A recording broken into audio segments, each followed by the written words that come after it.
Ladies and gentlemen, boys and girls, children of all ages, welcome to Sox On Tap.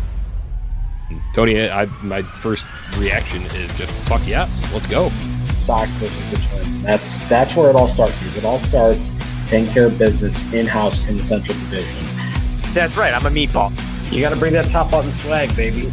It is always great to beat the Cubs. And I'm a homer, so I always say they're gonna. Dallas Keuchel Lamson got some beards that you should be afraid of. What everybody said when he gets out there, it's me versus the other guy, and I'm going to beat him. So I just love that mentality. It's cool and fucking tough. Steve, would you say that Tony is mad online? I would definitely say that. The White Sox winner.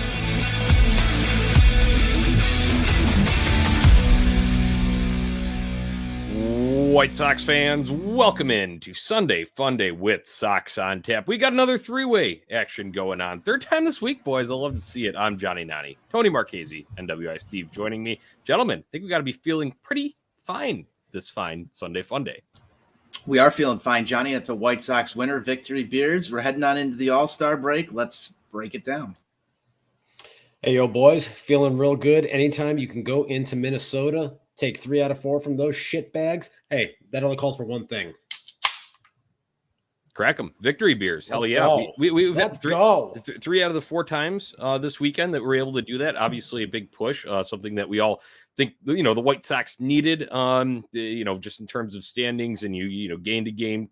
Steve, I know when we were talking after the Friday night one, your kind of commentary was that, you can't finish the weekend worse than, when you came in, and they improved on that. So that was good to see. And they played go time baseball, guys. They played clean, crisp baseball, and they did the magical multi-home run strategy. So, Steve, hit me with the line. Listen, ball go far, team go far. Boys, let me ask you and the viewers a little question here. So the Sox are 7-3 in their last 10 games. How many home runs would you think the Sox have hit in those 7 games? What do you think, Anthony? About 14, 15 home runs. You would be correct when you say 14. By my math, that's 1.4 home runs per game. Ooh, that's a bold strategy. And let's see, 7 wins. That pencils out pretty well. It's almost like when you out-homer your opponent, you win baseball games. It's truly amazing how that works. Weird. Who would have thought? Who'd have thunk it?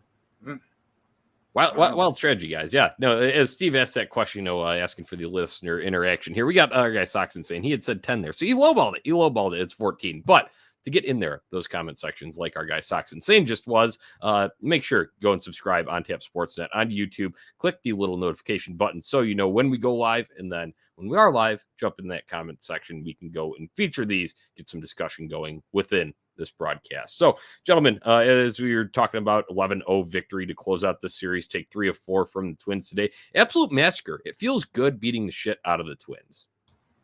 It absolutely does feel good beating the shit out of the Twins. Any opponent in the Central Division or any other opponent that's a playoff team, it feels good to beat the shit out of. This was a very important series for the White Sox. Our guy, Steve, who's sitting right next to me here virtually, has said this numerous times. And one thing that he said earlier this season that really stuck out is that the White Sox have never made the playoffs after being down 7 games in the division at any point in their history. Correct me if I'm wrong here, Steve, but the Sox were very dangerously close to that number. Numerous 6.5. Numerous times. And if they didn't come into this series and do what they did, there was a very, very high chance that they were going to be in that same territory at the end of this first half of the season. They showed up, and it feels fucking good to be talking about victories here this past weekend in Minnesota. We've had a lot of trials and tribulations here, but I just want to add on to Tony's comment here, and then we'll give the floor to Steve. But every game of the series was the most important game of the season, and they responded accordingly. I know they lost Saturday's game, but they still kept that reasonable. That was earlier in the season. That Saturday loss becomes a 12-2 sort of affair where it's not even close ever. They at least showed some fight in that one, and obviously the overall taking 3 of 4. So they responded when it counts, and that doesn't totally wipe out all the stuff that we're about to talk about when we do a little first half review here, but it's a very, very encouraging sign. Doing against the team you're chasing, and answering the bell, I guess, is my sort of biggest takeaway from it. Steven, it's all you.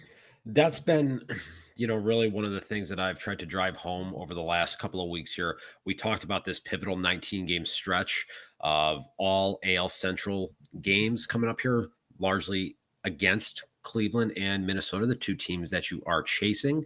And this was really go time in a lot of ways. And this team did respond here. And to do it in relatively convincing fashion this weekend was something that you really want to see.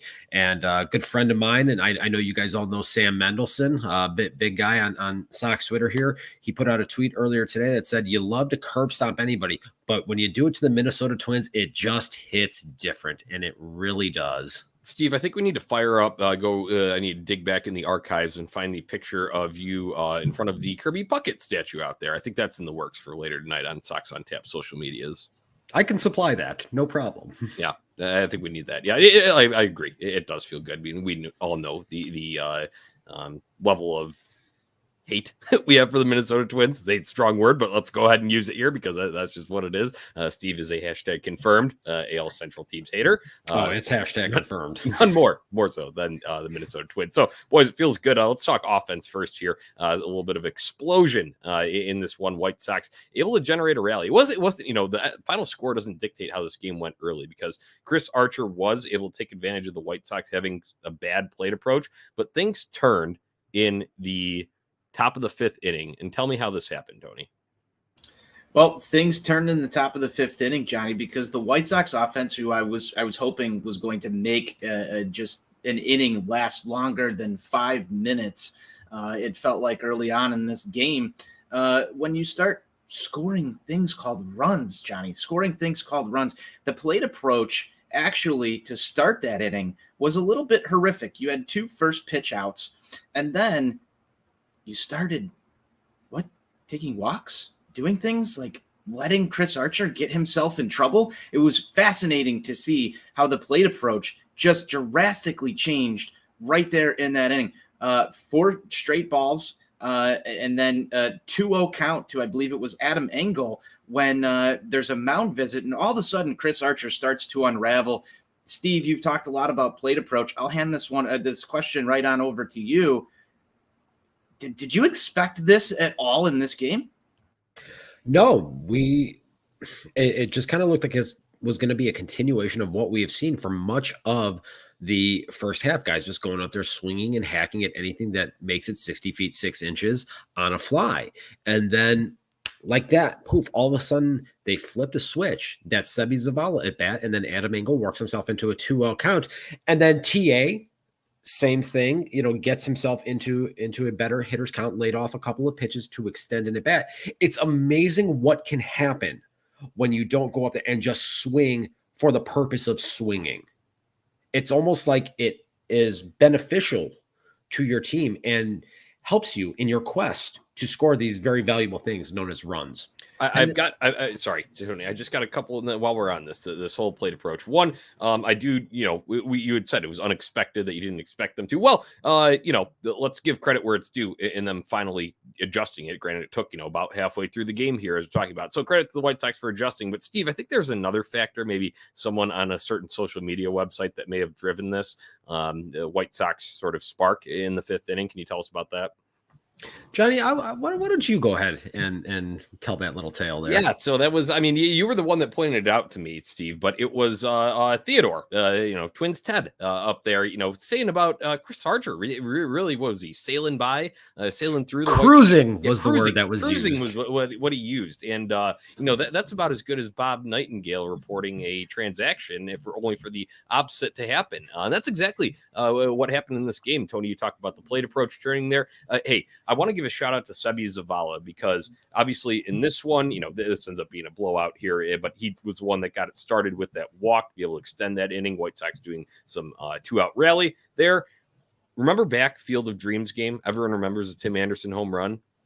Mm-hmm. Guess who got that thing going? That was a Sebi Zavala. So, and it's hilarious that you mentioned that because as I'm sitting next to Anthony, I turned to him at one point, and as Sebi fought off a couple of tough pitches, I said, just get a walk, find a way to get on so TA can walk this shit off. Yeah. And look what happened.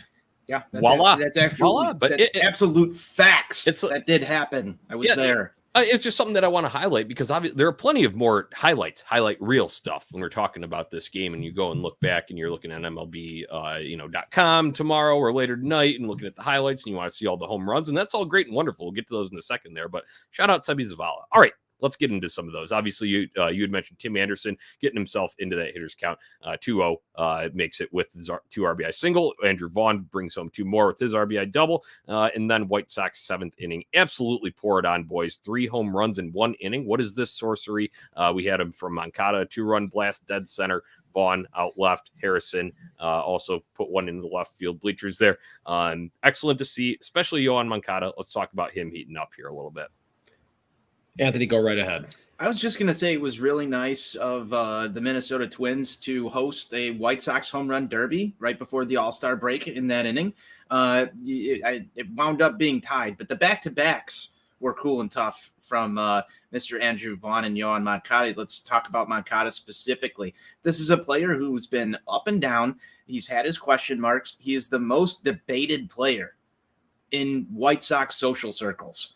Over and over again, it seems like there's a cycle of Yohan Moncada right now. We are riding at the highest point, and we want to stay there. It's important. It's going to be very, very important over the second half of this season, especially with the injuries that have taken place up and down this roster, that Yohan Moncada can be a guy that's going to carry this team if they want to be successful in the second half of the season.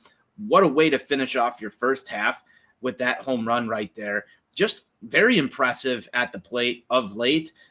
He's kind of come around after missing some time himself, and it's just been wonderful to see. It's been absolutely wonderful to see. And when he leaves the yard, is there anything prettier than Yohan Moncada going straight away center field and parking it out there in whatever kind of shrubbery that is that the Minnesota Twins are growing out there in center field? The guy that went out there to try and find the ball couldn't even fucking find it because it was mashed so damn hard.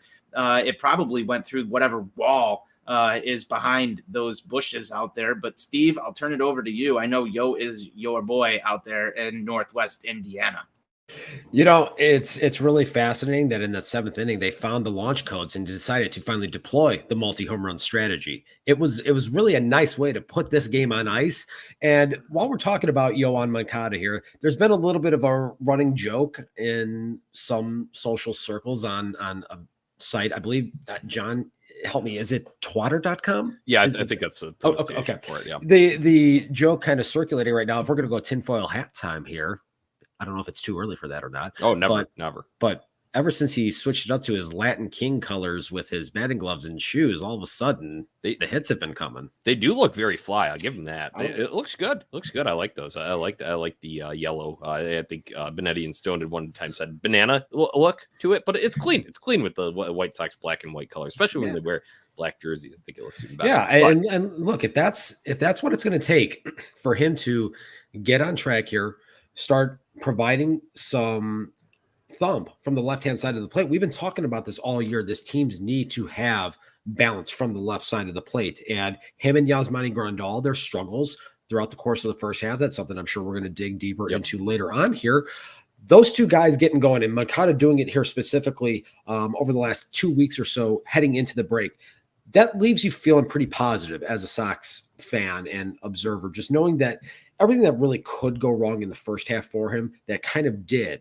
And now you see him maybe turning the page a little bit here.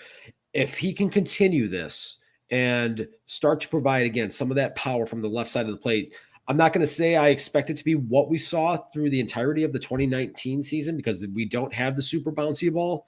But if they get close to that, that's going to make this lineup a lot longer and a lot more dangerous. Right. A lot more on Yohan Moncada, another guy you mentioned there, Yaz, when we talk about second half X factors. But I just want to point out, Moncada also smoked another ball down the line. He almost hit it too hard for his own good because was for sure going to score a run, but then it bounces over that wall down the right field line because he hit it so hard and it resulted in a ground rule double. But that was okay because he had guys pick him up behind him. So that's good to see from Yohan Moncada. Good signs there. You got Adam Engel adding the final cherry on top with an RBI double in the top of the 9th inning. All right, that does it for the offense here. Let's go defense real quick because I'm sure we're going to have a little bit more extended conversation on one Mr. Dylan Cease after this, but with the defense, showed up early. I know there were some errors late with some Lurie Garcia blunders, but at the same time, you are in a blowout fashion sort of game, and he moved from left field to shortstop there. So let's focus on the good ones here, guys. The trifecta of diving catches in the outfield. We actually had 4 total, and Lurie Garcia recorded 2 of those. Adam Engel started off in the first. Your baby boy, Gavin Sheets, you got to be so proud. He got in on that with a very nice one of his own out in right field, Tony. So you also had to strike him out, throw him out, double play, executed by Dylan Cease, and then Sebi Zavala. Beautiful tag there at the bag. I believe that was Tim Anderson applying it. So defense early in this one, when it counted, boys, when you needed to still keep it close there, showed up. So that's an encouraging sign as well, because we've had way too many blunders or stuff dropping in front of us this year. Hey, Johnny, Gavin Gold Glove Sheets has an excellent ring to it.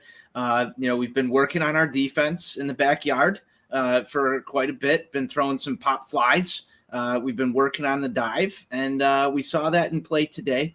It's going to be a couple of days. I think we're going to hit the batting cages, get that swing back, because he's fallen off at the plate a little bit, but we're going to keep working on the defense with Mr. Gavin. I am a proud papa. That catch was nice. Other than that, got to say, we've talked about this over and over again on the show. The White Sox best defensive outfield probably doesn't include guys like Gavin Sheets, Lurie Garcia playing in the outfield. He's kind of on the fence of that, all defensive outfield here. I know Steve's a big proponent of playing your best defense in the outfield. We also home runs too. So there's got to be a balance here. There has to be a balance here. It's great on days like this where you can deploy an offensive guy like Gavin Sheets and you see him make a big play. Let's not get used to that all too soon. I know that there are better strategies to deploy here, but flashing the leather all around is cool and tough. I think it was a great showing by the outfield today on a day where you kind of didn't expect it to be your best defensive outfield day. So let's take that as a win, because we like things in the left-hand column. Steve, I'll turn it to you. Yeah, for a team that coming into today was ranked 3rd in Major League Baseball in errors committed, which is not a great sign, for them to come out there and put together a solid defensive outing the way that they did is extremely encouraging, and to do it behind Dylan Cease is pretty important. Now, obviously, there weren't a lot of balls put in play, but when they went out there and they did some things that we have not been accustomed to seeing this team do in the first half of this 2022 season. So hopefully that is a harbinger of things to come in the second half here. Hopefully the defense can be a lot tighter than it was in the first half here, because that's one of the things that really was detrimental in this team kind of being in the position that they are right now. So Tony, like you talked about, they didn't have kind of that A squad defense out there today, but they were able to make it work. And I'm old enough to remember a White Sox team that won a division title when their outfield consisted of the likes of the Carlos Quentin, the ghost of Ken Griffey Jr., Nicky Swish, Dwayne Wise, and Jermaine Dye, who had no legs. So it can work. You just got to hit a lot of dingers. Yeah, no, I like it. I'll keep mine short and sweet. It's very little league of this, but it shows a level of focus, right? And I think that hasn't been there all the way through the first half, stretches of it at times, but now it speaks to the greater theme of them, playing go time baseball, as we've liked to say on the show over the past few days. And then another thing is just picking your pitcher up, man. Pitchers appreciate that. And obviously, if you saw Sox on Tap on Twitter today, Adam Engel has now ascended the power rankings of pitcher best friend. He is now tied with the double play for number 1. So that's very nice Big to see as well. Yeah. Yeah, well, it was decided. So that's just I just tweeted it out, man. So all right, let's move on. Dylan Cease, as I talked about picking up your pitcher. Well, Dylan Cease didn't need too much help because obviously we all know big topics surrounding him. All-Star Game snub. We all know that. You can go check out ontapsportsnet.com if you want to read more about the egregiousness of Dylan Cease's All-Star Game snub, because it is rather egregious. But what does he do in response to that? 7-inning, 1-hitter, strikes out 8. Reaches a 500 career strikeout mark. Boys, a lot to like from Dylan Cease today. So much to like from Dylan Cease, and I got a little bit of beer left to make it one every 20 minutes on this show. So, Steve, I'm going to toss it to you, and then I'll come back for my Dylan Cease thoughts. This was ace level shit. They have that performance yesterday. They lose a ball game. Earlier on in the season, that was the type of game that could lead into a spiral into a game like today. And this is where you need a guy to be a stopper. You need someone to step up, take the ball, and say, I'm going to get on my back because I'm going to shove. Minnesota, I don't care who you got. Buxton, Correa, Arise, I'm going to take it, I'm going to shove it up your ass. And he did that today. He went out there. He was aggressive in counts early and often. He had a really good mix as far as what he was doing to attack Twins hitters. He 11 first pitch fastballs out of the 23 hitters that he faced today. Then just varying it up between, he threw 10 sliders mixed in there after that. And then really putting guys away today. He was very breaking ball heavy. 6 out of his 8 strikeouts were on sliders. So there was something in the game plan today that they said, this is how we're going to go about attacking these guys to put them away. The funny thing about it was he didn't even have the A-grade slider in this ballgame today. And that's one of the things that Stone was talking about, was you could see a couple of occasions there, they were backing up on him a little bit, and he was getting strikes elevated in the strike zone here that weren't necessarily hard biting. So if he goes out there and he can do that without the A-level stuff, that just shows you how nasty this guy can be and the run that he has been on for the last 6 weeks. Talk about that slider, Steve. That's been a recurring theme as of late, and I love it because now teams, after seeing that, you see, all these punch outs, how many out of how many he usually gets close to double digits usually, and then it's always most majority on sliders as of late. Now they know that, but they can't even hit it because it's arguably the nastiest pitch in the game. I'm sure there's a couple others that are up there, but that one needs to be near the top of those power rankings.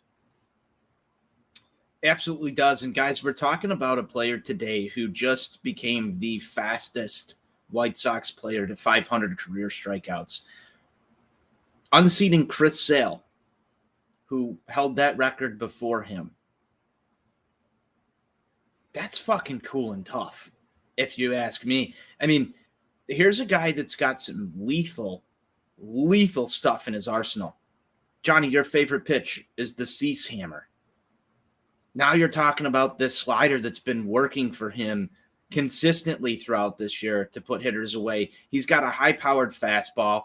The arsenal is going to play for time to come. And he's also a guy that knows how to hit his spots and work around people when he doesn't have his best stuff. What can't this kid do? We are long past the days where Dylan Cease was prone to the big inning. And every pitcher is to an extent, but for a long time, it felt like that's what Dylan Cease's just main issue was, because the talent has always been there. As he's grown and matured, he is becoming an absolute ace for this White Sox staff. Now, I was looking at this today, just going back through some Dylan Cease stuff when I was writing up on OnTapSportsNet.com about his 500th career strikeout. This is a Boris client. He's got the stuff. He's got the talent. This kid is going to get paid at some point. I think it's something that we need to start talking about comparatively to what we've talked about with Lucas Giolito for some time. But Dylan Cease has the makings. It's ridiculous. I don't even want to get into the all-star stuff here, but it's absolutely ridiculous. This kid is one of the top pitchers in the AL. He's an absolute treat to watch pitch. Just amazing stuff. It is absolutely incredible that the Chicago Cubs traded Jose Quintana for Dylan Cease. Yeah, we got a lot of a comment here from Sockside Mike. He says, is Dylan Cease on his way to be the best pitcher in White Sox history? Sure as shit feels like that when you go and watch him out here. Obviously, ways to go when you're talking about that in the history books, but I'd say stuff plays. Very common term when it comes to him. Absolutely. That's a great question from Sockside Mike. I know we've got a couple other comments in here, some questions to get to that are more of the second half of this show oriented, but I want to just turn it back to you guys. Dylan Cease, is he going to be one of the best pitchers in White Sox history? I think that's an awesome question. That's one that for me is a little tough. Just given what we saw from Christopher Allen Sale, that's a guy that's very near and dear to my heart. just you look at the run and the consistency that he had from the time that he got into the starting rotation from 2012 until 2016. He set the franchise record for most double-digit strikeout games, and he did it relatively early on. So there is a little bit of an uphill battle for Dylan Cease to fight in that regard there, but the stuff is obviously there. Now at this point, it's going to be a matter of can he sustain the longevity in the White Sox uniform to get to that level. Right, and I think a lot of that can go back to the contract too, Tony, when you're talking about the Boras thing there, because we know the history between those two sides. So it'll be interesting. Yeah, I think the longevity has a say in that. But like I said, stuff plays. Two words that I love saying about Dylan Cease. Always has, always will. All right, let's close the book on Cease here in this one. He finished 7 innings pitched, 1 hit, no earned runs, 2 walks, 8 strikeouts. Love to see it. White Sox 1 hit, complete effort. So I know Joe Kelly did have a little bit of traffic on the bases, but none of that was via hit. So 1 hitting the Twins in the series finale to stomp them 11-0. Cool and tough. Boys, I think that wraps up this game. Strong finish for our White Sox, but let's think back on the first half here. Some thoughts. I'm going to tell you this and give me your thoughts on it. Record 46-46, 3 games back of first place, 1 game back of second place. Is this where you thought they'd be entering the season? No, absolutely not. This is not where I thought the White Sox would be entering the season. These are just my unfiltered thoughts on this, and then we'll turn it over to Steve here. The fact that the White Sox are 500 right now is an absolute disappointment. The team has had injuries up and down its lineup, things that you thought after last year wouldn't happen, given how difficult it was to sustain success throughout the 2021 season. There was a lot of energy surrounding this ball club leading up to the 2022 campaign.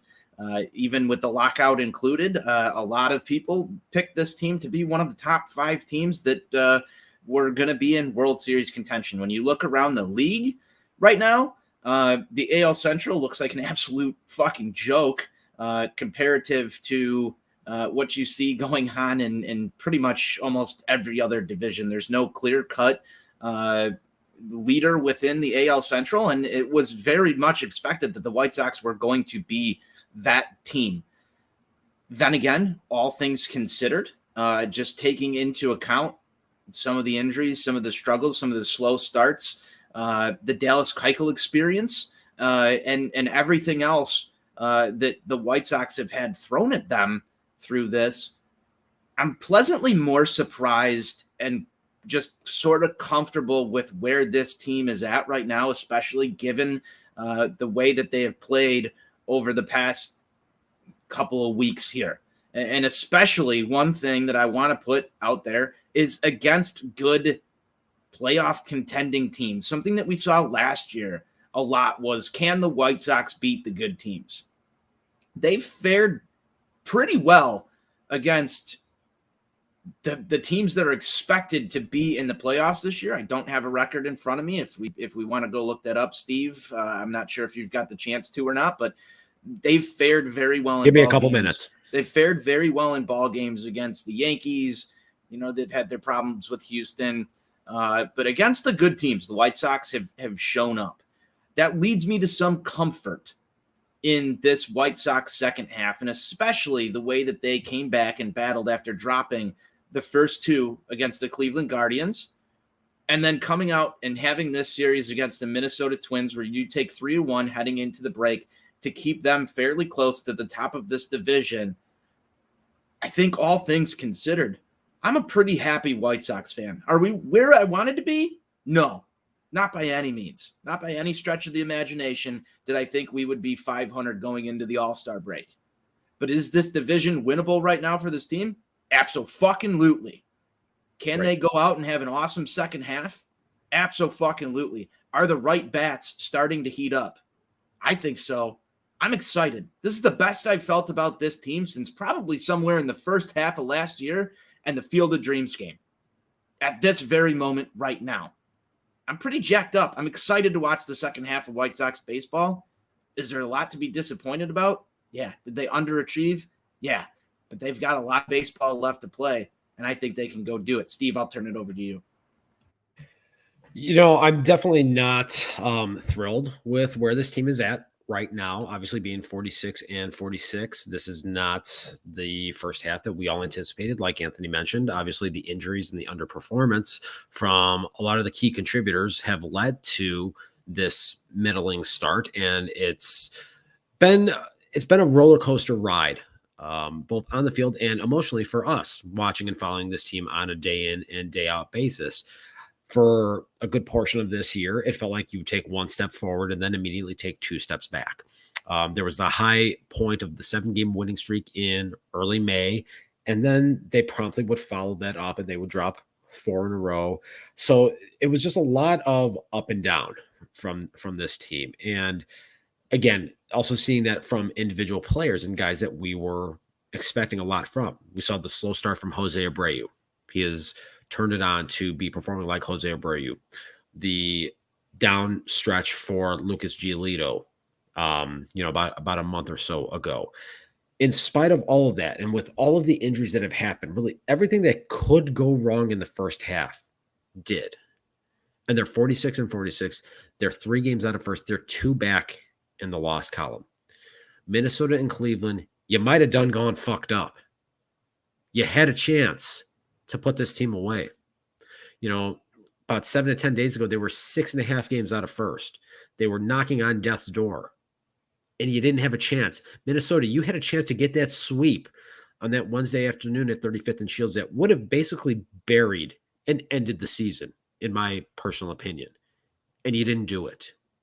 You gave this team hope, and you kept them in this thing, and it'd be a real shame if you had to fucking pay the price for that. It'd be a real shame to go and read back Teddy's tweets too on that. It would be something about the White Sox not being looked at as a contender. I don't know. Trust me, if this thing goes down in the second half, Teddy better have that block button ready because I'm gonna have a field day with him. I can't wait if the White Sox do win this division. I can't wait to take down a couple of scrolls through a few different Twitter accounts. Yeah, looking forward to it, guys. I guess when I'm looking back at the first half here, you talked about underperformance, especially from some of the key cogs. As a whole, though, this lineup was so much better than they showed. And granted, yes, injuries always have to be taken into account. Eloy was never given a chance. Just with the injury, never had a chance to really ever get going.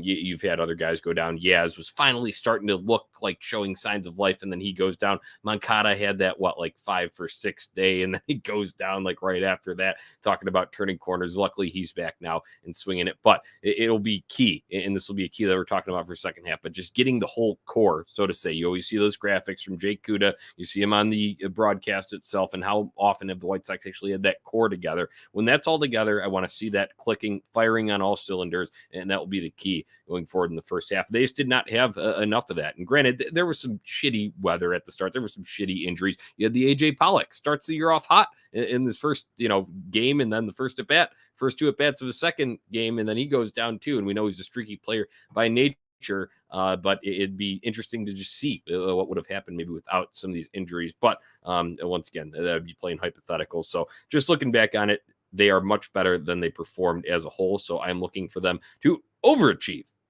in the second half after underachieving throughout the first half. All right, a few more topics here from this one. The strong finish obviously offers hope. We just discussed how they were able to do that, take care of business in Minnesota and during the end of the stretch that was all against the AL Central. But let's talk first half MVP. Who helped carry them through this thing? And I got 3 names here that you could probably make a case for. But I'd like to hear your guys' opinion on White Sox first half MVP 2022.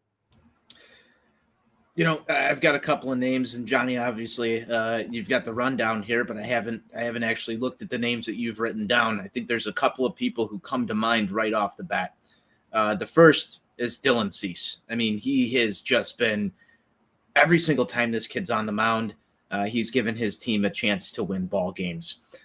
It's been absolutely incredible to watch him pitch, and we've said enough about him on this show. Second to that, Johnny Cueto has really come in and solidified a rotation that needed somebody to do exactly that. I don't think that there can be enough said about the job that Johnny Cueto has done. He's come in, he's been a professional, he's been a veteran in every sense of the word. I go back to his dugout speech telling the team to hit home runs. We all know that plays here. There was a stretch of baseball where our guy Jake Berger has carried this team. I know he's obviously dealing with injuries right now and trying to get back on a rehab assignment and hasn't been the full body of work. But I'd like to say this. I really can't pick a first half MVP, Jonnie.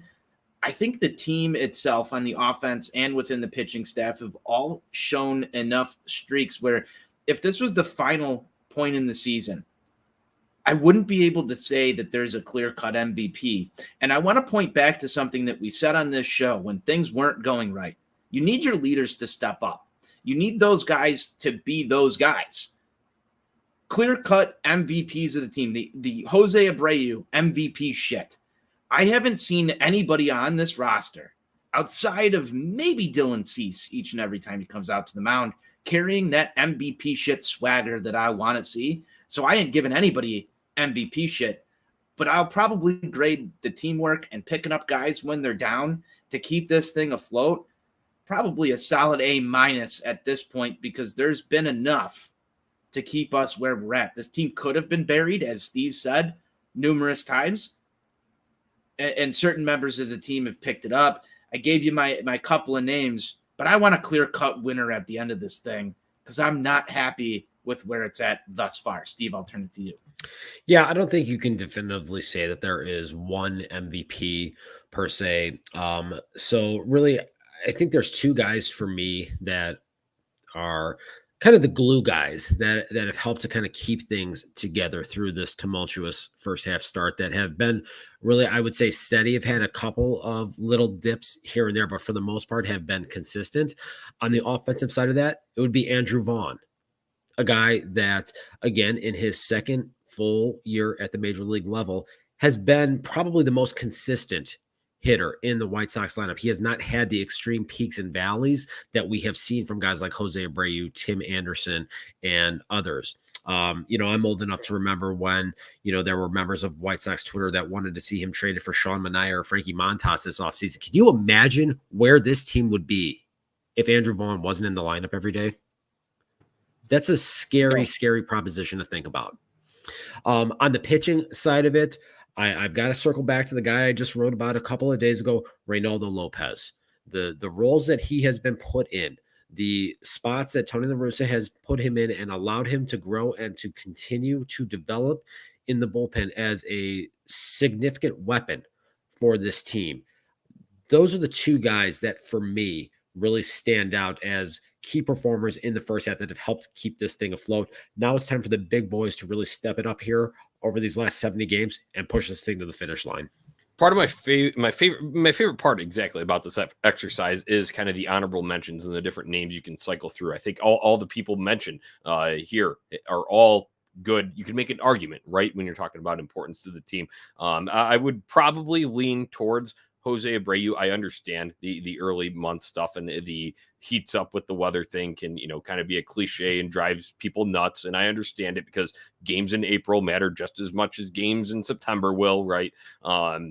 But when you talk about leadership and when this team really finally started to get going, and granted, we're still waiting for a extended stretch of it, but when you kind of felt the morale start to shift, it coincided with Jose Abreu going and being that guy and really being the run producer that we know he is. So if I had to give an award here, I would probably lean in that direction. And then obviously Dylan Cease is a very easy one to do on the pitching side, just given the wipeout stuff that he has and the gaudy strikeout numbers. But I would also include Reynaldo Lopez in there because guess what? Part of, a team and being the most valuable to your team is picking up where other guys leave off. Well, guess what? You don't have Garrett Crochet all year. Guess what? Liam Hendricks goes to the injured list at one point here. Aaron Bummer, is he ever going to, throw a baseball again? Who knows? Reynaldo Lopez goes in, picks up that role, and I don't think Aaron Bummer is going to get his role back if Raylo keeps rolling like he is. So that's just where I would go when you're talking pitching,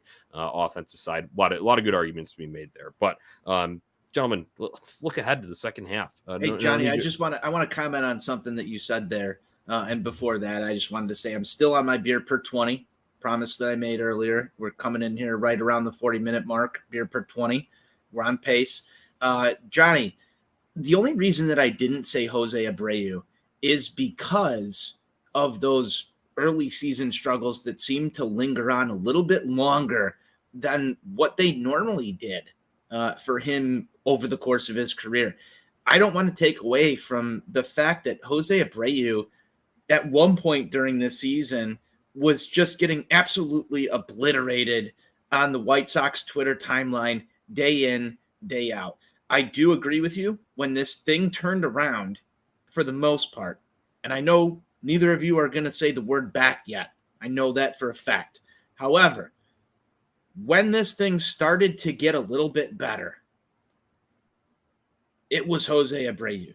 And he's been there. You can point to certain things that he's done in the dugout as a leader, building himself a fort in Detroit, which, he owns, so he can do whatever kind of construction without permits that he wants to in Detroit. That's just knowledge.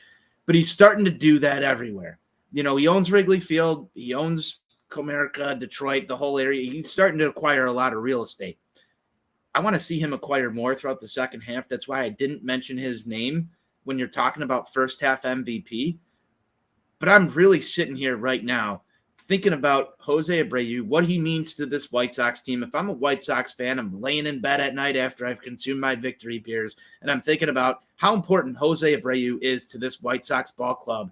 And I also know he's on the last year of his contract. This guy is going to have a fucking incredible second half. I know we're not at predictions yet, but he's playing for a contract right now, and that's fresh in his mind, and also getting this team to the playoffs is in his mind. He has done an absolutely fucking incredible job of being a leader for this White Sox team. You can see it in the emotion.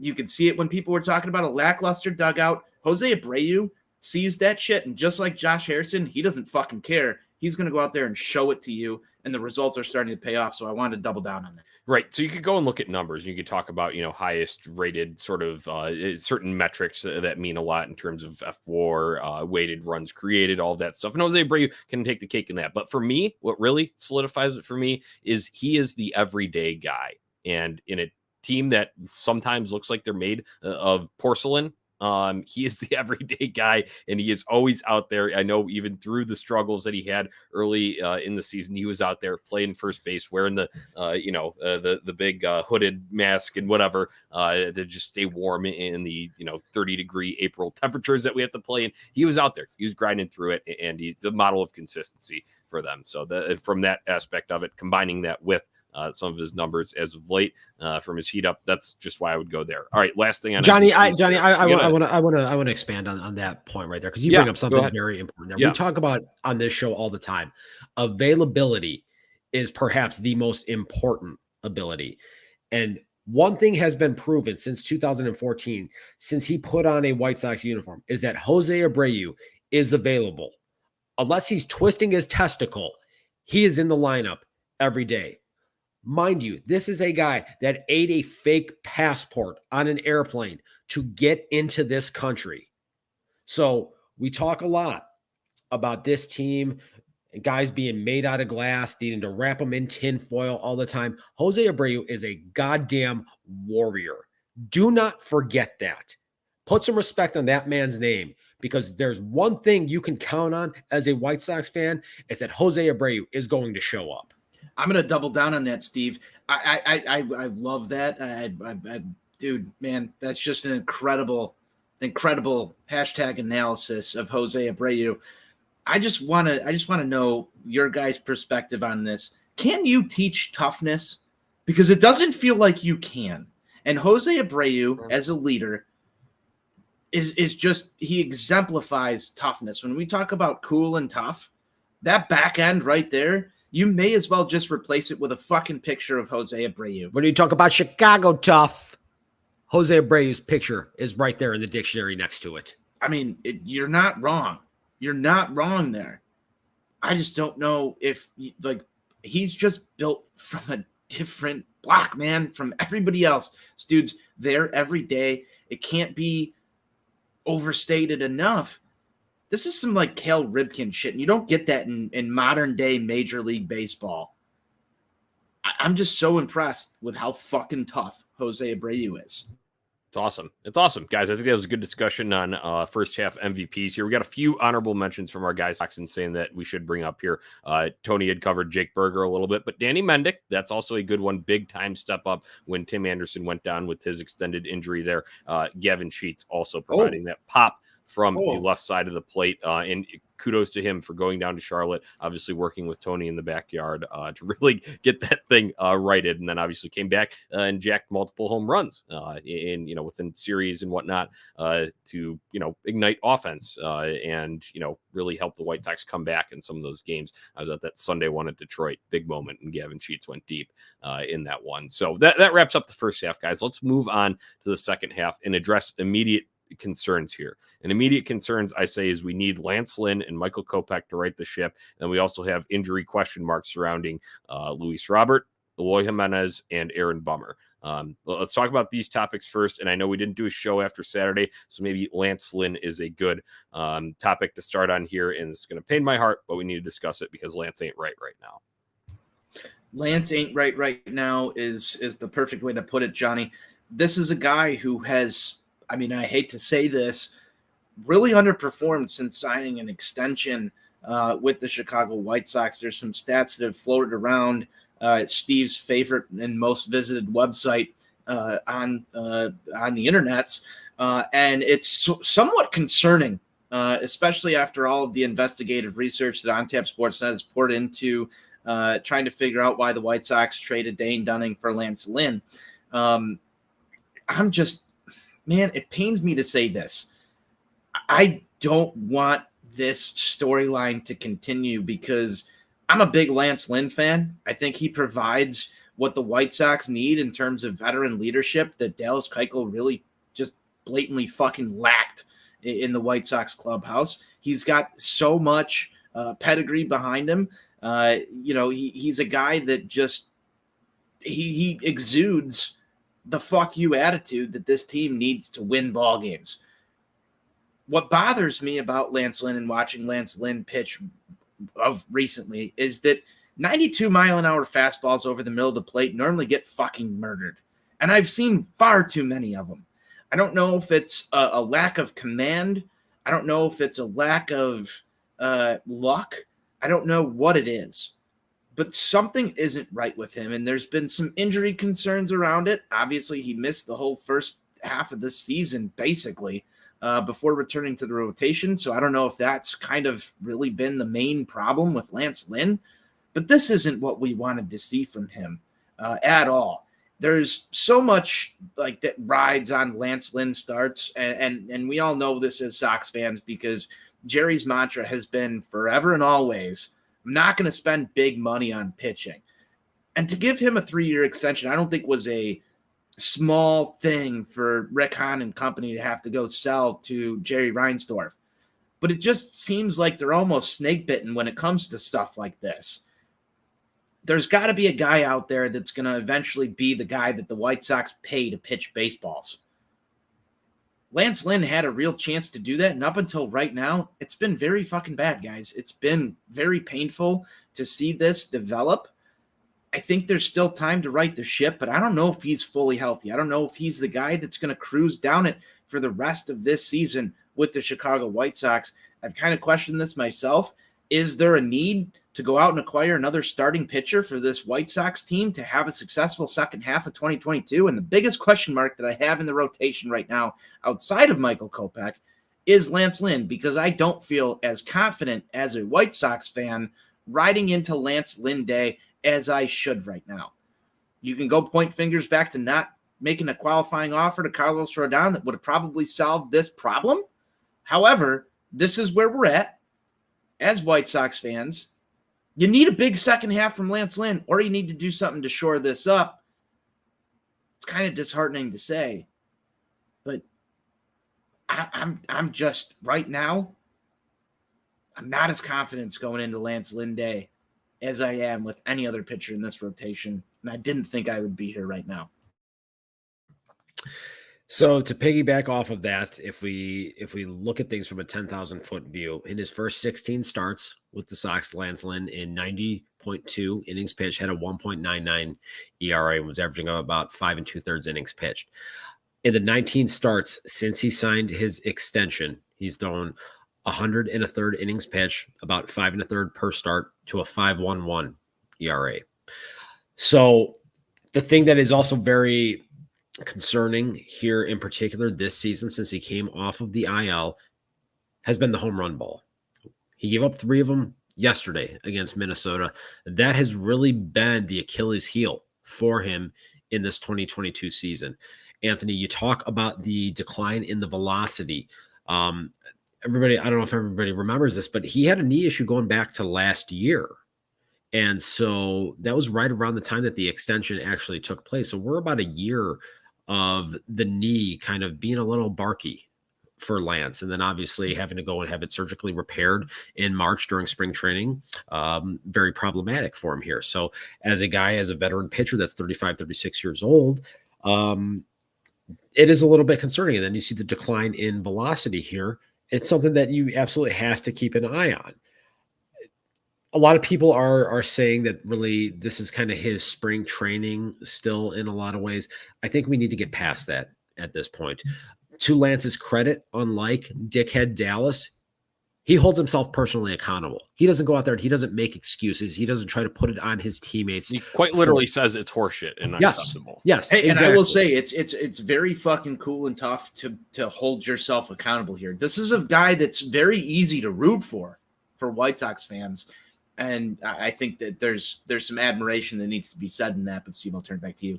You're spot on there in that assessment. And that is why we're all big advocates of Lance Lynn on this show, because he does hold himself accountable, because he doesn't go and try to pass the buck onto somebody else like another bearded fuck who is no longer with this team that everybody knows I've got some strong thoughts on. At the end of the day, Lance needs to go out there, and him and Ethan Katz need to get together here over the break, figure out what the issue is. I'm starting to wonder if it is a pitch mix issue here, because he is so fastball reliant. Now, obviously, there are variations to that fastball. Being 92, 93 with those fastballs, maybe that is part of the issue here. And perhaps it is time that they need to start incorporating in a curveball or a slider or some other type of breaking pitch with more regularity here to keep the hitters honest and to kind of tilt the scouting reports a little bit, because everybody knows you go up against Lance Lynn, you're going to see about 80% fastballs in some variety here. It might be time that now with this decline in velocity, and listen. Hey, Steve, I've got a random question to pop in here. Yeah. If you're Ethan Katz, is part of your strategy maybe to go in and tell Lance Lynn, hey, you're hitting 92, 93. Let's drop that to 87, 89, and maybe fool some people here. I think that's something that you might have to look at, a la Jonnie Cueto. I talk a lot about some of the younger guys on this staff needing to watch and really observe Jonnie Cueto, Dylan Cease, Michael Kopech, Lucas Giolito. They need to learn from him, because this is a veteran guy who doesn't have the premium stuff anymore. Lance Lynn probably falls into that same boat. And you would think that those are two guys that have been through just about everything that you can go through in this game at the major league level here. So there's got to be some sort of adjustment made here going into the second half, because they need Lance Lynn to be a reliable pitcher. They can't afford to have him going out there giving up 6 earned runs in 5 innings and surrendering 3 home runs on a consistent basis, because we've seen that far too often this year. So I'm not going to sit here and say that Lance Lynn is totally done here, but something has to change, and something's going to change here quickly. Right. And I think a break can do him some well in terms of getting the lag back under him, because when I look at him, this is just me. I'm no expert. I'm not there talking to him after he has these innings like an Ethan Katz is. However, when I watch, when he lands, it was his front leg, right, that had this issue, I believe. When he goes and he lands, he's not pushing through his pitches as much as he would like. And I know some of that's generated from the back half too. But if you don't feel strong coming through that front leg, then it's not going to generate the same spin that you want. And in turn, he's going to have less movement. He relies on that cutter to have some movement when he has the variations of the fastball. It's never just something that's straight. And guess what? When he throws them just straight, they get hit out of the ballpark. So that's something that I would look for him to, and maybe that's a tweak. If the knee's not going to let him do that, then maybe it's something with the arm. arm. Maybe it's something with the grip, like you'd mentioned, Steve. Maybe it's mixing in a different, like you said, a slider or a curveball or something like that. That could be the fix there. But that's what I look at when I look at Lance Lynn's issues right now, and it's not all there. But I do think some time off here could do him some good. We'll see how that happens. And then I agree with you, Steve. We can move past the spring training start of it, but at the same time, when you just look at the timelines of all these guys, where they start, right, their season at, it is still kind of in a ramp up period of sorts when you're talking about that. And then going beyond the diamond into his head, he's got the fucking wherewithal to know that, like you said, he holds himself accountable, says it's horseshit. I can't have this. So if there's anybody that can will himself to do it, even if he's not feeling all the way there physically, I believe in Lance Lynn. That's so you're saying you believe Lance Lynn has TW. And he has guts and nuts, which he very much reminds everybody of after he has a big strikeout. I'm just so fucking sick of knee injuries. So sick of knee injuries. If I was Rick Hahn right now, I'm trying to go out and hire like 5. I can donate 2 of them. I've never had a knee issue, so I've got knee issues. I would happily, if I didn't have bad knees, I would go and give them to whoever needs them on the White Sox roster right now, just to make my life better. Jerry would take them and give them to the Bulls for Alonso. Yeah, that's the problem. That's the problem. All the knee doctors that Jerry hired are overworking for the Chicago Bulls right now. That might be a tinfoil hat theory, but the White Sox need knee doctors too. Maybe what they should do is maybe they should switch their orthopedic practice from Midwest Orthopedics at Rush back to my guy, Dr. Nirav Shah, and his group down at Parkview Orthopedics, who friend of the show, very much so. So if you have not yet, folks, go to ontapsportsnet.com. Go to your favorite streaming platform here and podcast service. Listen to my one-on-one interview with Dr. Nirav Shah, where we will kind of break down some of the White Sox injury issues that they had in the first half. Right. Yeah. Very informative episode. Yeah. I love to see that, Steve. That kind of covers Lance Lynn there. We've kind of touched on all the bases there. So let's hope the big bastard, channels his, sort of TW into writing this ship here. I think he will. It won't be for lack of an effort if there are issues persisting through the second half. Let's talk Michael Kopech. Obviously, had to gut out a little bit of a start on Friday night. And we know same thing, knee here, but not as, major. There was no surgery there. It was just fluid drain there. But this is another guy that you talk about this rotation. We'll get to, possible trade deadline targets here coming up. But regardless, you need Michael Kopech to step up and be more of the pitcher that we saw in times in May and before that knee issue in early June, and less like the kind of last stretch of starts that he had. I just got to say, I'm coming up on my my next beer here. Jonnie, I wasn't actually listening to what you were saying. I was just trying to make sure that I got this beer cracked before we hit the 60-minute mark. That was the most important thing for me. We're almost 2 minutes officially ahead. Michael Kopech. Yeah, we need the Michael Kopech. We need Michael Kopech. Another guy with a knee, right? Another guy with a knee. Let's get him out to Parkview Orthopedics, Steve. And I want to say this. He's had a problem with the mound at home, especially throughout his career. Maybe we got to get our guy Nirav Shah out there with Roger Botzer to find the optimal landing place for Michael Kopech and do some work there. We'll see if we can help this White Sox team get through the second half of the season. Now, Michael Kopech is actually an interesting topic here. First year back in the rotation since before the Tommy John, the sabbatical, everything. I'm actually kind of pleasantly surprised with how well Michael Kopech has done, despite what feels like him battling through something all year. Now, you want to see him have just an absolutely impressive second half, but if Michael Kopech is learning how to be in the rotation the same way that Dylan Cease had to go through his struggles, the same way Lucas Giolito had to go through his struggles. Now, obviously, you want him to have it all together right now. But in terms of Michael Kopech's development, I'm kind of pleasantly surprised that he's working through challenges right now and getting himself to that point where he can potentially be a mainstay in a major league rotation. This is a guy that worked out of the bullpen last year, totally different role than what he's held on to thus far this season. Obviously, The results aren't all pretty. But is this a guy who is just learning right now? I know the development has lagged behind everybody else, but this is kind of a developmental year for Michael Kopech, at least in my opinion. So are they actually relying on him to get the job done every fifth day? Or is this White Sox organization kind of looking at him and saying, we need to see you get past certain humps so that next year is your go year? I know this is a team with World Series aspirations. I know this is a team that wants to compete in the playoffs. The results haven't been there. We talked about all this other stuff. But in terms of Michael Kopech development, I didn't think that this was going to be Michael Kopech ace year. I didn't think that this was going to be a year where he takes command of this rotation and does what he's fully capable of. Let's look back and actually evaluate him from a 10,000-foot view here. I think he's done an excellent job keeping his team in ball games, battling through some stuff, working on getting himself stretched out to be an actual starter.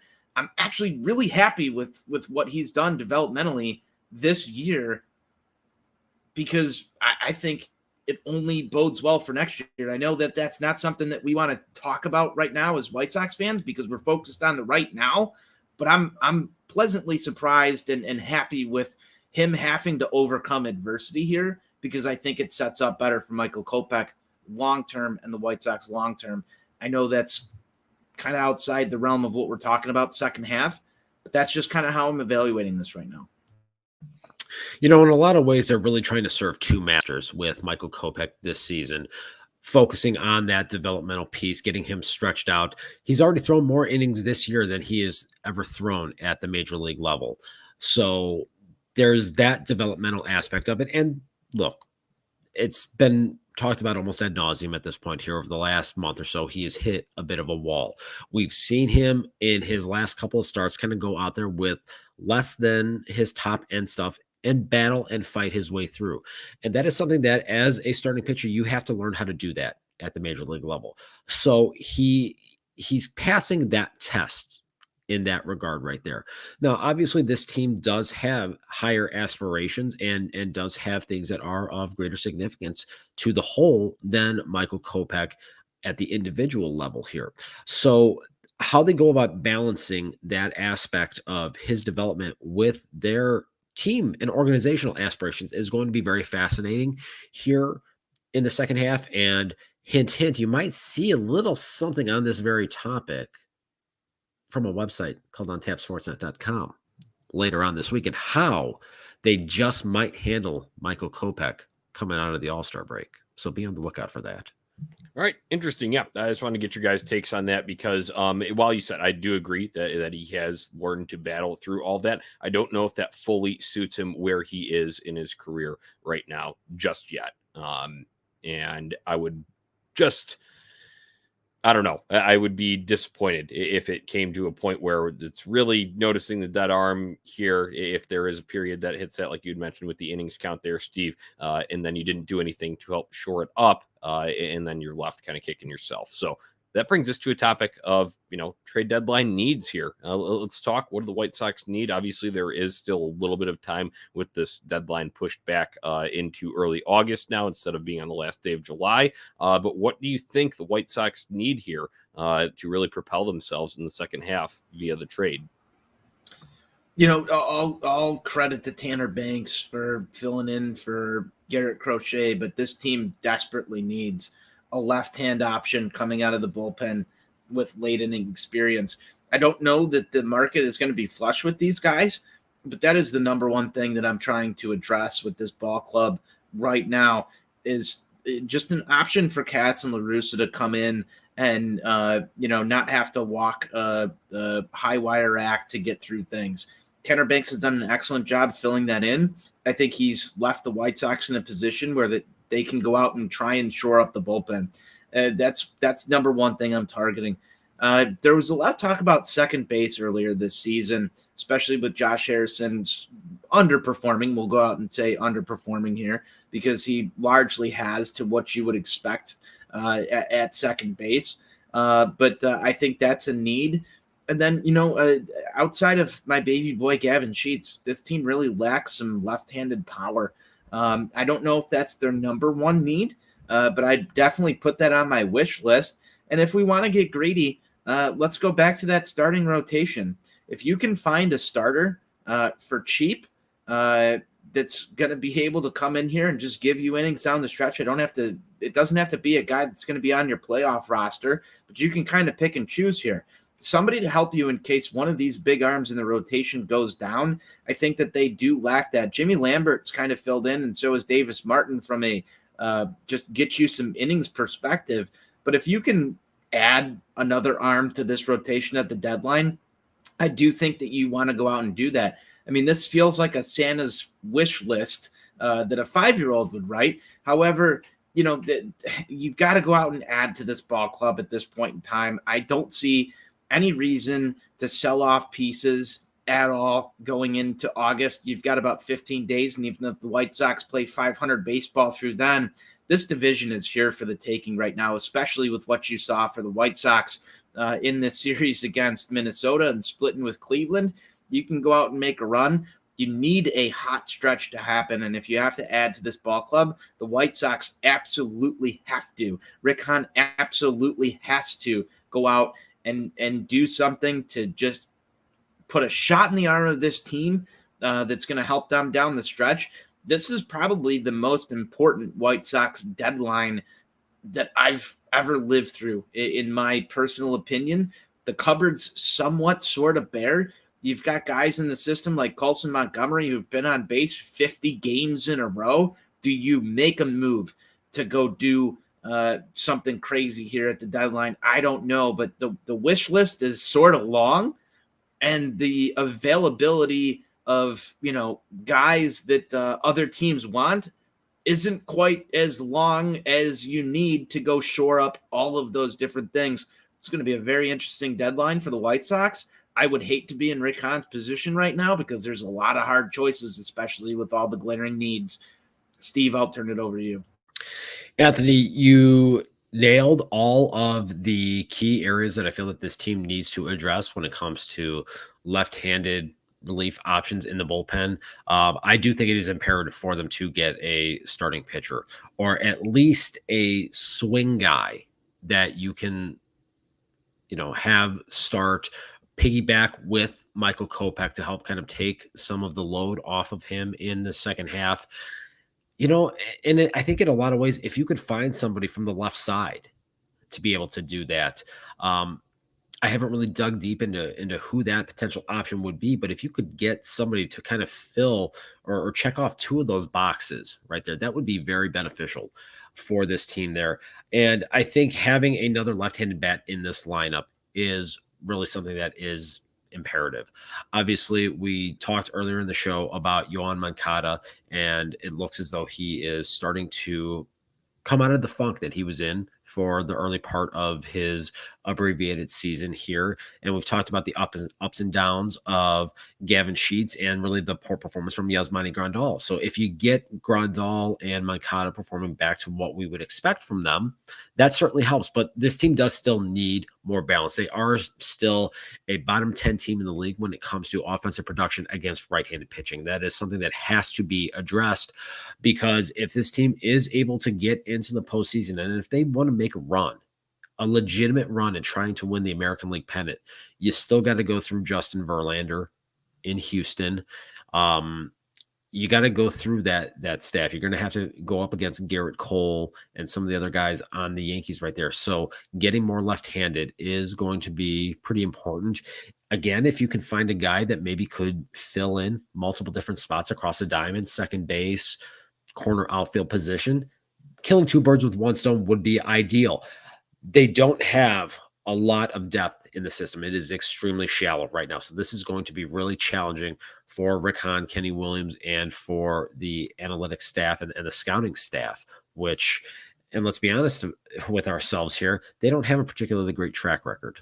So the level of confidence that is there is not overwhelmingly high, but those are definitely the areas of need that this team is going to need to address here in the second half if they are going to make a serious run. Right. You guys covered all the needs. So I think we'll move on, and we will have, obviously, there are, a couple series here before you're really going to start to see trade stuff heat up. So let's see how those play out. Obviously, we're going to have a few names that we're going to talk about here, get back in the mix, and we'll see how that plays out. And then as we approach closer, we'll maybe dive into some specific targets when the White Sox get back into action as they head towards that early August trade deadline date. So talking about X factors for the second half here, Steve, I know this is a topic you wanted to cover. Obviously, we had talked, about Yoan Moncada and him, coming out of the funk. That I think will be huge, seeing that continue. But the other lefty there that we'd mentioned, Yasmani Grandal.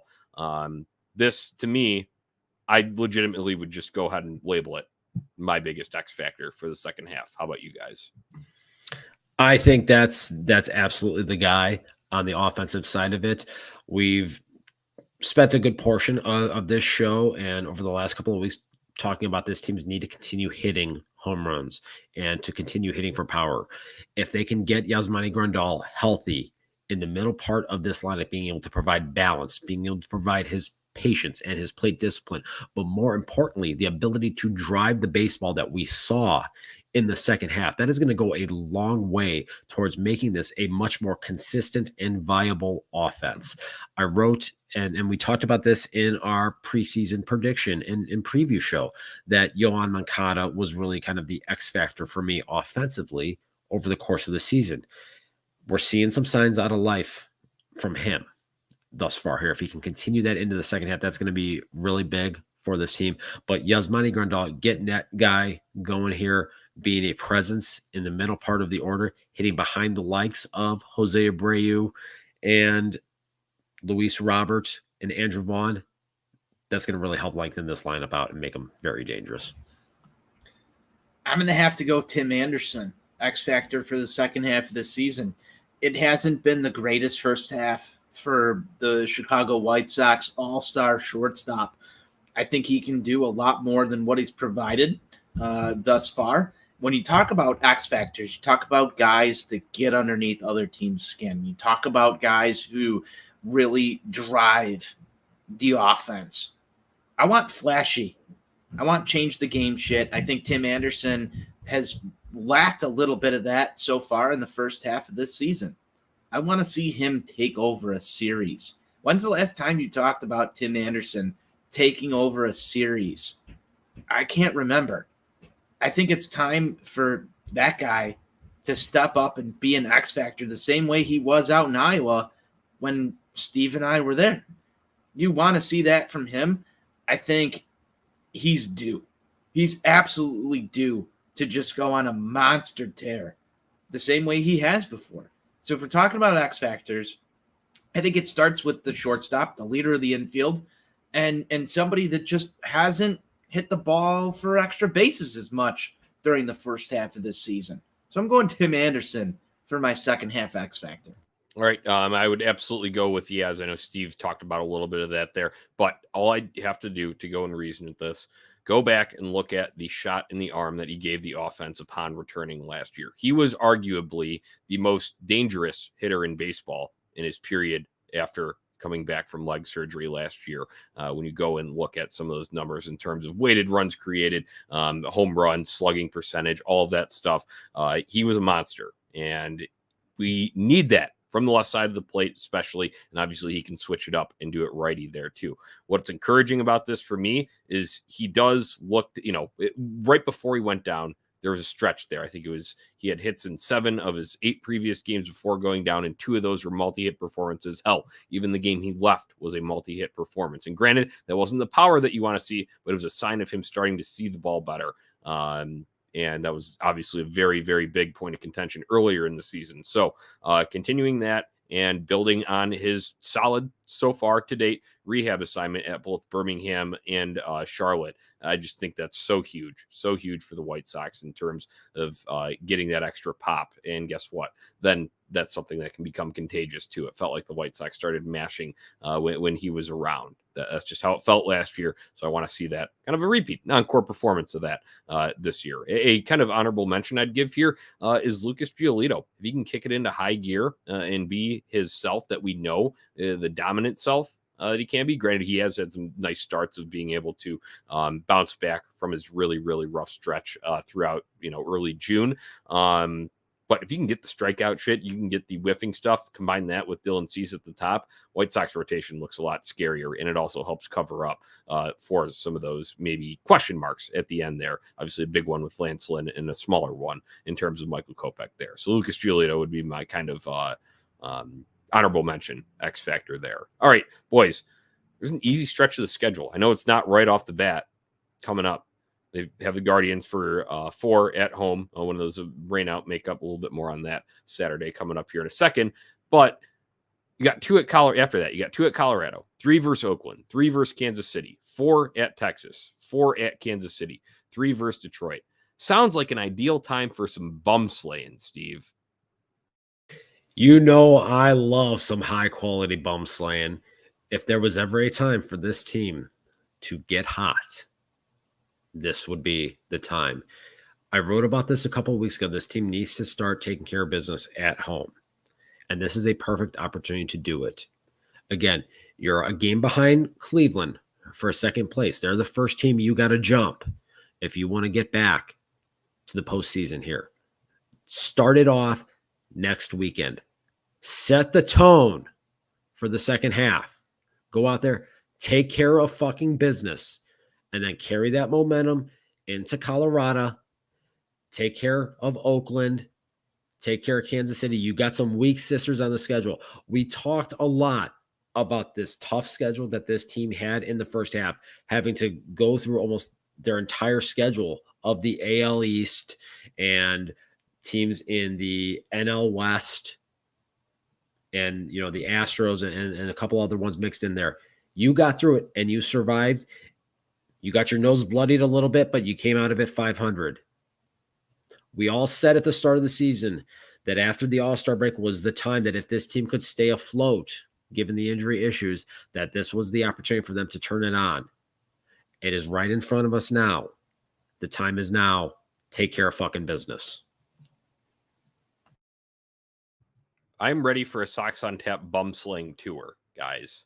That's what I'm really looking forward to. I'm really looking forward to being out at a lot of these games with you guys, taking them in and recording some ridiculous reaction videos after, Gavin Sheets hits his 4th home run of the game, Tony. I can't wait. I want to see that. I really want to see him pile it on. And I've been harping on it. When is there going to be the statement?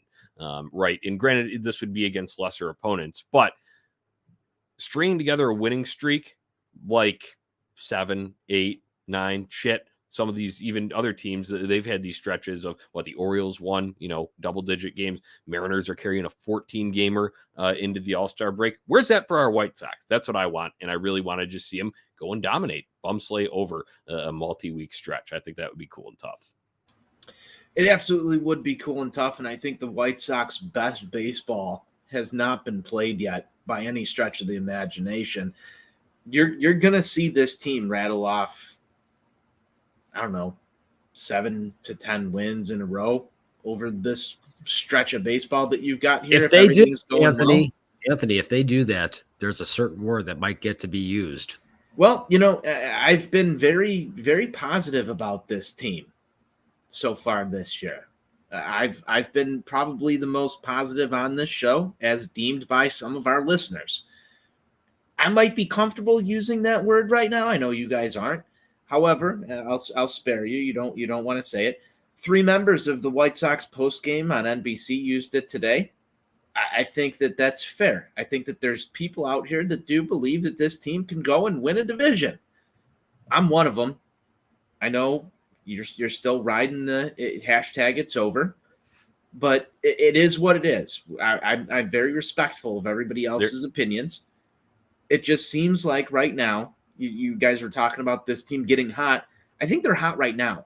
I really do. I think they're hot right now. I think they've done some really good shit over the past week here. This has been the most painful season. This White Sox team's a lot like my golf game, right? Like one day the driver's working and that feels great, right? And you hit a great drive right in the center of the fairway, and then, you're all over the fucking place and you can't find the hole once you get to the green. There's other days where your short game's working. You can chip it up on the green right next to the pin and put it in, and things are great.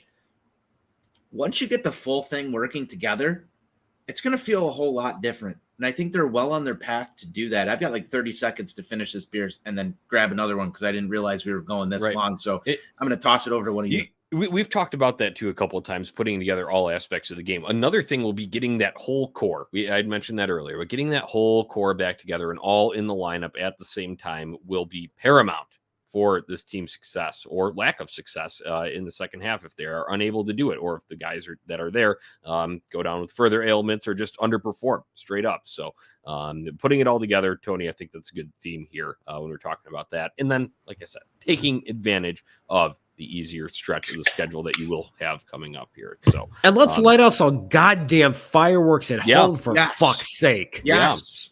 Yeah. I've got to bring something up to you guys. I saw Friday nights are supposed to be White Sox firework nights. I saw at the end of September, they've replaced a Friday night fireworks show with a drone show. And I am really not sure how I feel about this. I don't want to be living in a world where when the White Sox hit a home run, Jerry sends up a bunch of drones that light up the sky. I don't feel that that's cool and tough. Is Jerry trying to replace the fireworks after the tweets that we sent out? Listen, if there's one thing in this world that I'm very concerned. I'm confident in, it's that if Jerry Reinsdorf can find a financial way to cut a corner, he'll do it. Well, he's already doing it. You've got a Friday night drone show, ladies and gentlemen, instead of a fireworks show. All right. That brings us into meatball takes for the second half. Let's go. Let's roll with them. See if anybody's got anything spicy in the jar today.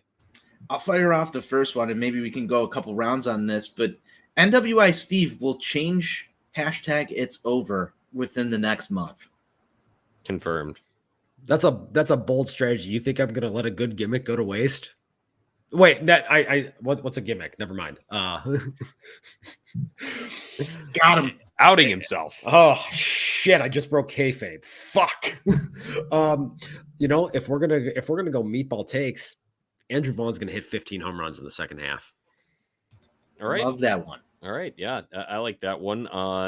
Lance Lynn will bounce back and look like the old Lance Lynn. I like that one as well.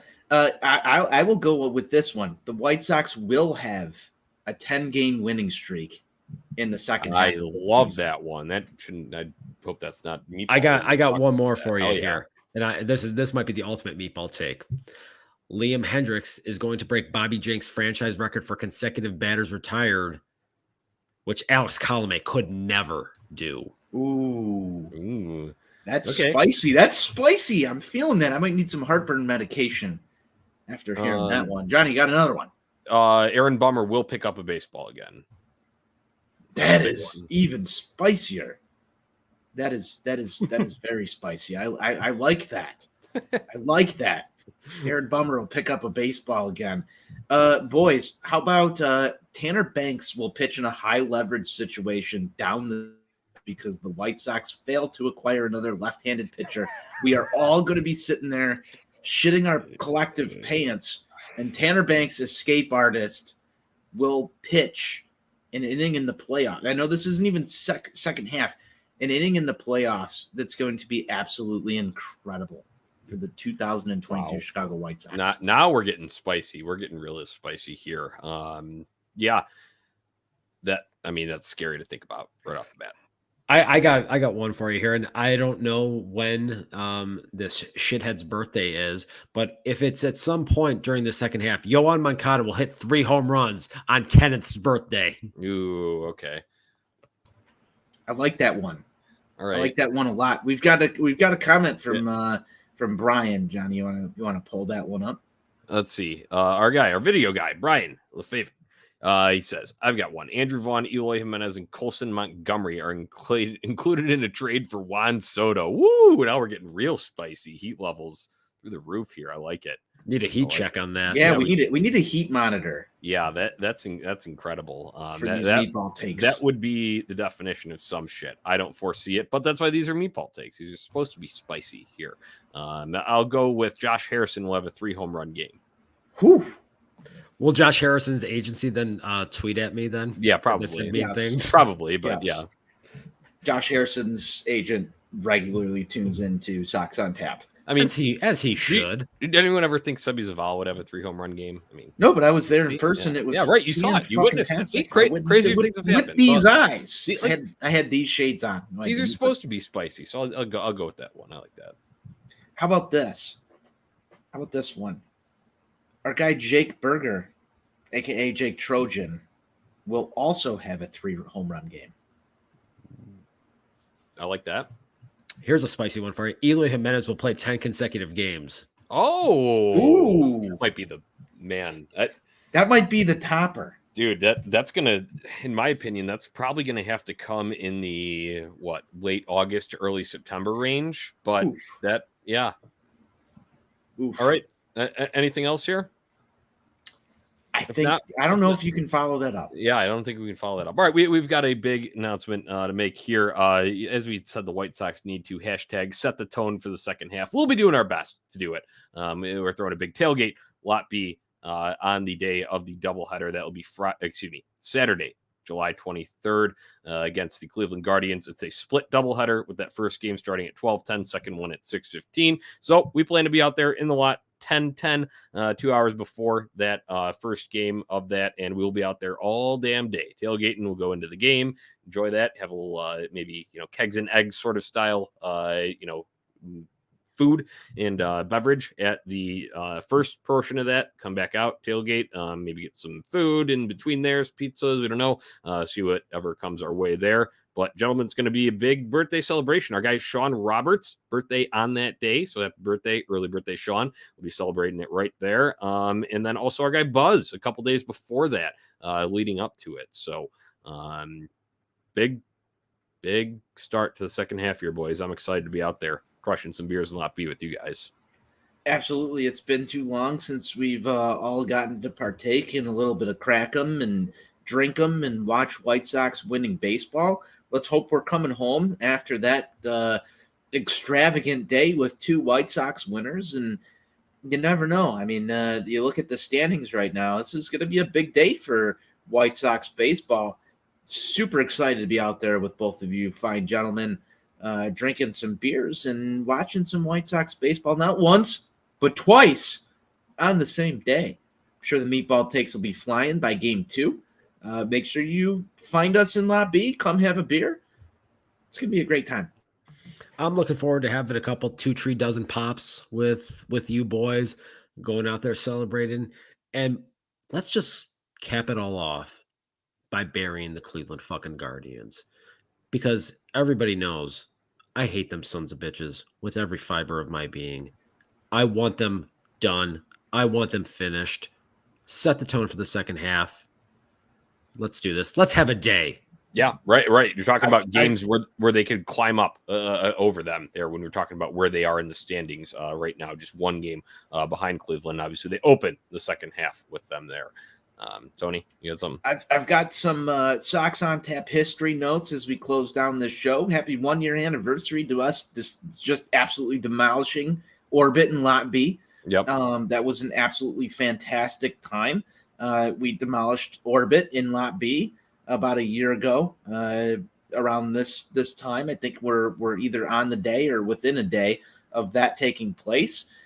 We're going to be out there. We're on the day. Are we on the day? We are on the day. We are on the day that we demolished Orbit in Lot B. At this point, we were in the ballpark, but close to it.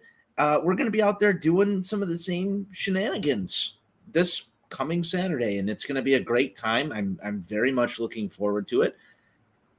Come out, join us. Let's have another day just like that. Yeah, I'll hit you with the details once again. That is Saturday, July 23rd, 10:10 a.m. in Lot B. Look for the Black On Tap Sportsnet flag, and that's where the party will be, right underneath that. Bring some beers if you feel so inclined. Bring food if you want. We'll have some going on there, but the more the merrier, as always, at these shindigs. So, gentlemen, final thoughts from this one, and then it's about time to get out of here from our All-Star Break special and maybe recoup ourselves a little bit. Final thoughts. It's always excellent talking White Sox baseball with both of you fine gentlemen here on these airwaves. It's always good to close what is the worst week of summer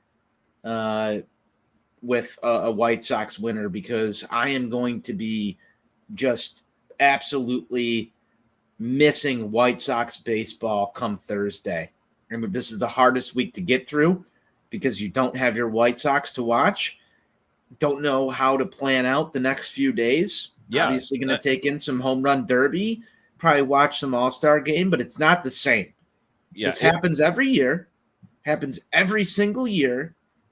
Maybe you get some house projects done. Maybe you catch up on some paperwork that's due. Maybe you check the mail for the first time in a week. Who knows what it is that you're going to do to pass the time? Some people have got grass to mow, hang out with your kids. I don't know what people are going to do for a week, but I have no idea. We got to figure it out collectively. Maybe we'll get on a show just to talk about the White Sox. It's Wednesday, Thursday are the killer days for this, because at least you have home run derby and then All-Star game for as much of a, you have your opinion on it either way, but it is baseball on the TV still, but there's none of it Wednesday, Thursday. So play MLB The Show. I don't know what it is that we're going to do to pass the time. I'm super excited for Friday because we get to do another show. And then I'm even more excited for Saturday because we're going to get to watch 2 baseball games. Sometimes you got to pay a price. Enjoy the second half. I'm hoping that it's cinematic. I fully believe in my soul of souls that it will be. And thank you to everybody who's tuned into this show for the first half of the season. It's been painful. There's been times where we've been down and out. I want to talk about more White Sox winners and drink more victory beers every 20 minutes on this show throughout the second half of the year. That's all I've got, guys. Thank you for hopping on here, hosting this show with me so many times throughout the first half of what's been a somewhat painful season. Here's to more good times ahead, boys. Cheers, crack 'em. I'll turn it over to both of you. My final thoughts are this. I talked about this earlier. Minnesota and Cleveland. You had a chance to bury the White Sox. You had a chance to do it throughout the entire first half. This week, you had the chance to drive the stake through the heart. The Sox answered the bell. They went 5-3 this past week against the 2 teams that they were chasing, winning 5 out of the last 6 to close out, going up to Minnesota, winning a series, taking 3 out of 4. We've talked several times about inflection points in this season. Is this finally the one that gets this team going on the right path to where we all assumed that they would be in late March, early April? Did the coffin just open, Steve? Listen, it's entirely possible that maybe, just maybe, there's an Undertaker coming out of a flaming coffin gif to be used at some point in the very near future. I don't know. I can't predict that. But all I know is this. Those motherfuckers, they had a chance and they didn't do it. And if you give a good team, and if the White Sox are as good as we all thought that they were going to be, you make them pay. And let me tell you something. Nothing in this world, and I mean nothing, will make me happier than seeing this team come back from the dead and beat and bury both of these assholes so I can go and destroy Theodore on Twitter.com. Because believe me, he's been running his mouth a lot. I've got a lot of tweets bookmarked. He's in for a lot of hell if this team pulls it off. And it will be just too sweet.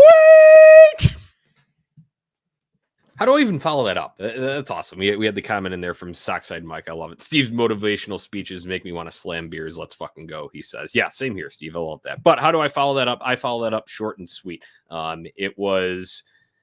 There are still certain thresholds the White Sox need to reach before the B word will come out of my mouth again. Okay, I think Steve's on that same train of thought here too.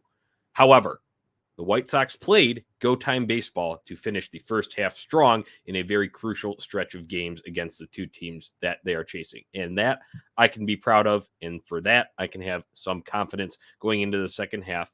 Speaking of the second half, Yasmani Grandal is your X factor. Look for an offensive explosion. We talked about hitting more home runs at 35th in Shields. He will be the guy to do it and lead the charge in that department going forward the rest of the season. I got a headband that needs to be washed, a jersey that needs to be washed, ready to be laid out on full display in Lot B for majority of the second half. I can't wait. Let's go, Yaz. Get back in here. And White Sox keep on rolling. It was a good finish to that first half. I enjoyed it. I think we all feel a lot better than we did 3 weeks ago at this point. So, listeners, thank you all for tuning in to Sox on Tap, this extended All-Star break special. Hope this tides you over while there is no baseball, White Sox baseball during this 4-day break. Make sure you go and subscribe to us on YouTube so you can join the comments when we go live and have all these post-game shows for hopefully exciting games down the second stretch of the season. That's On Tap Sportsnet on YouTube, and then join the comment section whenever you see Sox on Tap go live, and we'll feature them, get some discussion going in here. As always, visit ontapsportsnet.com for all your Chicago sports literature and podcasting needs. And you can follow us on social media at Sox on Tap, at On Tap Sportsnet. Boys, best of luck getting through the next couple of days. But before you know it, we'll be right back here talking on the show and then meeting up in Lot B. That's all I've got for this one. Until next time, White Sox forever. White Sox forever. Fuck the Twins. White Sox for life.